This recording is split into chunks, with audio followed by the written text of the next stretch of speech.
तर मित्रांनो, आपल्या दुर्वा इलेक्ट्रिकल्सला ईव्ही चार्जर इन्स्टॉलेशनचं काम भेटलंय. तर ते करण्यासाठी आपली आज साईट ठाण्यामध्ये.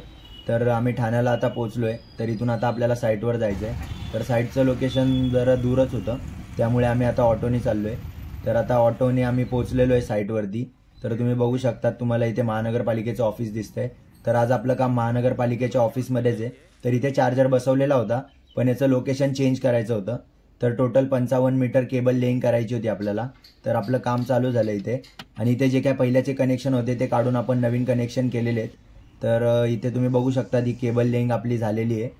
तर ही केबल लेईंग आपली जे काय महानगरपालिकेचं ऑफिस आहे त्याच्यामधूनच याचा रूट होता, त्यामुळे आपल्याला तिथूनच त्याचा लेईंग करावी लागली. तर आता हा चार्जर आहे, मी याला ओपन करून घेतो, कारण की आपलं जे काय टर्मिनेशन होणार आहे ते चार्जरच्या आतमध्ये होणार आहे. तर ही आपली आर्मर केबल आहे. याचं सर्विंग आणि आर्मरिंगचे दोन्ही लेअर आपण काढून टाकणार आहे आणि हे चार्जरच्या आत इन्सर्ट करून याचे लग वगैरे भरून आपल्याला टर्मिनेशन करायचे आहेत.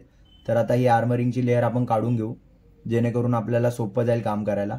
तर आता मी हे इन्सुलेशन काढतोय केबलचं. त्यात आपल्याला आता हा लग फिट करायचा आहे आणि आपण जो क्रिम्पिंग टूल आणलाय त्याच्याने याला क्रिम्प करून घेऊ, जेणेकरून स्पार्किंग आणि लूज कनेक्शन जे असेल ते अवॉइड करता येईल. आता याला प्रॉपर आपण टेप वगैरे लावून सर्व कनेक्शन ओके केलंय. आता हे इन्सर्ट करून याला फिट करून घेऊ. तर आता आपलं टर्मिनेशन झालंच आहे. तर आपल्याला आता चार्जर इन्स्टॉल करून घ्यायचा आहे, वॉलवरती माउंट करायचा आहे. तर त्यासाठी आता मी चार्जर घेतलाय आणि याची जी बॅक प्लेट आहे चार्जरची ती अगोदरच मी वॉलवरती माउंट करून घेतलेली, लोकेशन फिक्स होतं त्या हिशोबाने. तर आता आपलं झालेलं आहे, इथे चार्जर वॉलवरती माउंट झालेला आहे.